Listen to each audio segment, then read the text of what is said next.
The biggest issue with communication is the illusion that it has actually happened. 100 years have passed since Bernard Shaw was saying those words. Still, I believe that things really haven't improved for the better. Hi, I'm Stefano, I'm a speaker and a coach, and I help people in their journey to become more comfortable, more confident sending a message to an audience. I started these videos because I believe that no matter who you are, no matter what you do, at some point, you will need to persuade someone of something, and that is public speaking. Yet, this art remains a mystery to so many. But public speaking is not black magic.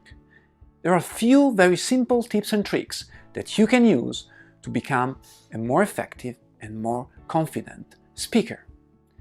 Do you want to get better at this? Then follow me. I have done dozens of challenging speaking gigs, and I have helped tons of people actually becoming better at this. There's a little twist. Every one of these videos will be about 90 seconds long, because honestly, who believes that anyone has time to watch someone on the internet for more than 90 seconds? You want a first tip?